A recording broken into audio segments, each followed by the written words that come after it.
पाकिस्तान अधिकृत जम्मू कश्मीर में हालात लगातार गर्म होते नजर आ रहे हैं। 15 जुलाई को प्रस्तावित मुजफ्फराबाद चलो लॉन्ग मार्च से पहले सड़कों पर लोगों का सैलाब उमड़ रहा है। रावलाकोट इस समय आंदोलन का सबसे बड़ा केंद्र बन चुका है, जहां हजारों की संख्या में लोग जमा हैं और मुजफ्फराबाद की ओर कूच करने की तैयारी कर रहे हैं। सबसे बड़ी बात यह है कि इस आंदोलन में सिर्फ युवा ही नहीं बल्कि महिलाएं, बुजुर्ग और बच्चे भी बड़ी संख्या में शामिल हो रहे हैं।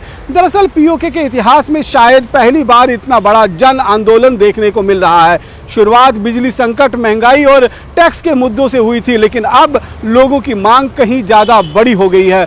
प्रदर्शनकारी अपने मौलिक अधिकारों, राजनीतिक प्रतिनिधित्व और प्रशासनिक फैसलों में भागीदारी की मांग कर रहे हैं। यही वजह है कि यह आंदोलन दिन ब दिन और ज़्यादा मजबूत होता जा रहा है। रावलाकोट से सामने आ रही जानकारी के मुताबिक आज सुबह बस टर्मिनल के पास प्रदर्शनकारियों को हटाने के लिए पाकिस्तानी रेंजर्स ने कार्रवाई की। भीड़ को तितर-बितर करने के लिए आंसू गैस के गोले दागे गए और फायरिंग की भी खबर सामने आई है। स्थानीय सूत्रों का दावा है कि इस कार्रवाई में 2 लोगों की जान गई है, जबकि कई लोग घायल हुए हैं। हालांकि इन दावों की अभी तक आधिकारिक पुष्टि नहीं हुई है। दिलचस्प बात यह है कि 2 दिन पहले पाकिस्तान सरकार ने आदेश जारी किया था, जिसमें कहा गया था कि किसी भी प्रदर्शन में महिलाएं, बच्चे और बुजुर्ग हिस्सा नहीं लेंगे, लेकिन जमीनी तस्वीर बिल्कुल अलग ही नजर आ रही है।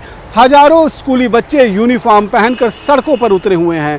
कई जगहों पर महिलाओं ने रैली का नेतृत्व किया और बुजुर्ग भी बड़ी संख्या में आंदोलन में शामिल दिखाई दे रहे हैं। इससे साफ है कि लोगों के भीतर नाराजगी का स्तर बहुत बड़ा है और सरकारी आदेशों का असर दिखाई नहीं दे रहा है। रावलाकोट, कोटली, मीरपुर, हवेली और बाग, पलंदरी और कई दूसरे इलाकों से लोग रावलाकोट पहुंच रहे हैं ताकि 15 जुलाई के मुजफ्फराबाद मार्च का हिस्सा बन सके।